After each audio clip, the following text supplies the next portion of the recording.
என்ன வீடியோவில் பார்க்க போகிறோன்னா சுட்ட சுட்ட பஜ்ஜி தாங்க. நல்லா மழை பெஞ்சிட்ருக்கு, வெளியே நல்லா மழையாக இருக்குது, வீட்டுக்குள்ளே ஒரு மாதிரி இருக்குது, ஏதோ ஒன்று சாப்பிடணும் போல் அப்படி. அதனால் சரி ஏதாவது ஒரு ஸ்நாக்ஸ் செய்யலான்ட்டு வாழைக்காய் வாங்கிட்டு வந்தேன். நான் வறுவலுக்கு வாங்கிட்டு வந்தேன். சரி பஜ்ஜி போடலான்ட்டு. ஆனால் பஜ்ஜின்னா நீங்கள் சாதாரணமாக நினைக்காதீங்க, நீங்கள் இந்த மாதிரி பண்ணியிருக்கவே மாட்டீங்க யாரும். இந்த மாதிரி எல்லாம் பண்ணலாமான்னு யோசனை பண்ணுவீங்க. அந்த மாதிரி ஒரு பஜ்ஜி தான் செய்ய போகிறேன். வாங்க எப்படி செய்கிறதுன்னு பார்க்கலாம். ஒன்றும் இல்லைங்க, இப்போ ரொம்ப அதிகமாக இல்லை. வாழைக்காய், வெங்காயம், பச்சை மிளகாய் இதெல்லாம் தான் போட்டு தான் செய்ய போகிறோம். வாங்க எப்படி செய்கிறேன்னு பாருங்கள். இந்த மாதிரி நீங்களும் செய்யலான்னு செஞ்சு பாருங்கள், செமையாக இருக்கும். இதுக்கு தேங்காய் சட்னி, சாம்பார் அந்த மாதிரி எல்லாம் தொட்டுக்கிட்டு சாப்பிட்டோம்னா இந்த நேரத்துக்கு செமையாக இருக்கும். குழந்தைங்க ஸ்கூல் விட்டு வருவாங்க, அவங்களுக்கு ரொம்ப பிடிக்கும். இந்த மாதிரி சூடாக செஞ்சு கொடுத்தீங்கன்னா, எப்பவும் ஒரே மாதிரி செஞ்சிட்ருக்கிறதுக்கு வித்தியாசமாக நம்மளாக செய்கிறது தான். சரிங்களா? இது ஒரு பெரிய கண்டுபிடிப்பெல்லாம் ஒன்றும் கிடையாது. நாமளாக பார்த்து பார்த்து ஒவ்வொன்றா இப்படி பண்ணால் நல்லாயிருக்கும், அப்படி பண்ணால் நல்லாயிருக்குன்னு நான் ஏற்கனவே செஞ்சுருந்தேன். அதனால் சூப்பராக இருந்தது. சரி இதை செய்யலான்ட்டு இப்போ உங்களுக்கு வீடியோவாக போடலான்ட்டு தான் பண்ண போகிறேன். வாங்க எப்படி இருக்குன்னு பார்க்கலாம். இப்போ தான் முதல்ல என் சேனலை பார்க்குறீங்கன்னா சப்ஸ்கிரைப் பண்ணிடுங்க ப்ளீஸ். நிறைய பேர் பார்க்குறீங்க, ஆனால் சப்ஸ்கிரைப் பண்ணாமே பார்க்குறீங்க, ஏன்னு தெரியல. சப்ஸ்கிரைப் பண்ணிவிட்டு வாங்க வீடியோக்குள்ளே போகலாம். இப்போ பார்த்தீங்கன்னா நான் ஒரு கப்பு நிறைய கடலை மாவு தாங்க. இது பார்க்குறதுக்கு வெள்ளையாக தெரியும், ஆனால் கடலை மாவு க்ளீன் பண்ணிவிட்டு ஒரு கப்பு நிறைய எடுத்து வச்சுருக்கேன். அதை கொட்டிக்கலாம். இப்போ வாழைக்காய் பார்த்திங்கன்னா நான் கேரட் சீவுறதுல தாங்க சீவி வச்சுருக்கேன். ரொம்ப மெலீஸாக இல்லாமல் ஒரு திக்னஸாக இல்லாமல் பார்த்து சீவிக்குங்க. நமக்கு வேண்டிய ரவுண்டாக கூட சீவிக்கலாங்க, நம்ம இஷ்டம்தான். பார்த்திங்கன்னா ஒரு கப்பில் ஆனியன் பார்த்திங்கன்னா ரொம்ப சின்னதாக நறுக்கி வச்சுருக்கேன், மல்லித்தழை நறுக்கி வச்சுருக்கேன். சரிங்களா? இப்போ எல்லாமே ரெடி பண்ணிக்கலாம். கடலை மாவில் பார்த்திங்கன்னா நமக்கு தேவையான அளவுக்கு உப்பு, சால்ட் உப்பு போட்டுக்கலாம். இது பார்த்திங்கன்னா அவ்வளோ நல்லா இருக்குது தெரியுங்களா சாப்பிடும் போது. இப்போது ஒரு ஸ்பூன் சால்ட் உப்பு போட்டுக்கலாம்.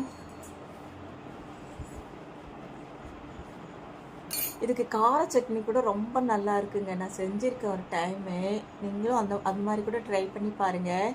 மஞ்சத்தூள் போட்டுக்கலாம். நான் வந்து கலருக்காக மஞ்சத்தூள் போடுறேன், நீங்கள் கலர் வேணும்னாலும் கலர் போட்டுக்கோங்க. அப்புறம் எப்பவும் போல் காரத்தூள், மிளகாத்தூள் நம்ம எடுத்துருக்க மாவுக்கு தகுந்த மாதிரி ஒரு ஸ்பூன் போட்டிருக்கேன், வெறும் மிளகாத்தூள். அப்புறம் பார்த்திங்கன்னா பெருங்காயத்தூள் கண்டிப்பாக போடுங்க, பெருங்காயத்தூள். சரிங்களா? அப்புறம் மல்லித்தழை.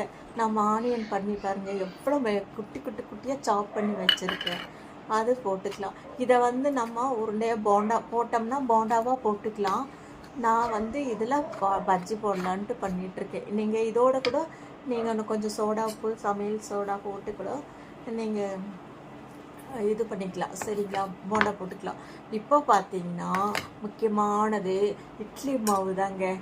புளிச்ச வீட்டில் இட்லி மாவு இருக்குது இல்லைங்களா, அந்த மாவு தான் 1.5 கப்பு இருக்கும். 1.5 கப்பு இல்லைங்க, 1.5 கரண்டி, சின்ன கரண்டி, குழிக்கரண்டி நிறைய எடுத்து ஊற்றிருக்கேன். நான் எடுத்த 1 கப் கடலை மாவுக்கு ஒரு குழிக்கரண்டி நிறைய விட்டுருக்கேன். சரிங்களா? இப்போ புளிச்ச இட்லி மாவு எல்லாமே ஒன்றா கலக்கிக்கலாம். பாருங்கள், பஜ்ஜி மாவு பதத்துக்கு கலக்கிக்கலாம். ஆனியன் அங்கங்கே ஆனியன் வந்து நம்ம பஜ்ஜி போடும் போது அந்த பஜ்ஜியில் ஆனியனோட சாப்பிடும் போது அது ஒரு வகையான டேஸ்ட்டாக இருக்குது. அவ்வளோதாங்க.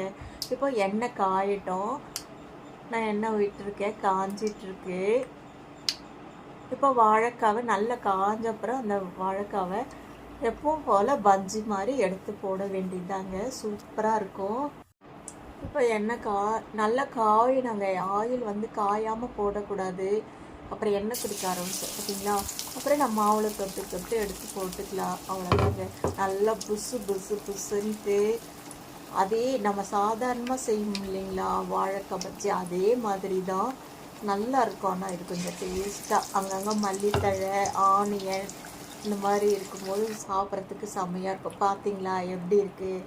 செம்மையாக இருக்குங்க. இதே மாதிரி எல்லாமே போட்டுக்கலாம். பார்த்தீங்களா? சூப்பரா பஜ்ஜி ரெடி ஆயிடுச்சு. நான் பாதி தாங்க செஞ்சேன். மீதி அப்புறமா செஞ்சுக்கலான்னு எடுத்து வச்சுட்டேன். அதுக்கு தேங்காய் சட்னி அரைச்சிருக்கேன். இந்த மழைக்கு அதுக்கும் சூப்பரா இருக்கும். நீங்களும் இதே மாரி செஞ்சு பாருங்க. பார்த்தீங்களா, கொஞ்ச நேரம் தான் ஆச்சு. சட்டுன்னு செஞ்சாச்சு. செம்மையா இருக்கு. டேஸ்ட்டாவும் இருக்கு. அந்த மாதிரி சாதாரண பஜ்ஜிக்கும், இதுக்கும் என்ன வித்தியாசம்னா, நாம அங்கங்க கடிச்சு சாப்பிடும்போது அந்த ஆனியன் அதெல்லாம் வரும்போது ரொம்ப டேஸ்ட்டா இருக்கு. சரிங்களா? அவ்வளோதாங்க. இந்த வீடியோ உங்களுக்கு புடிச்சிருக்குன்னு நெனைக்கிறேன். புடிச்சிருந்தா லைக் பண்ணுங்க, ஷேர் பண்ணுங்க. அப்படியே என்னோட சேனல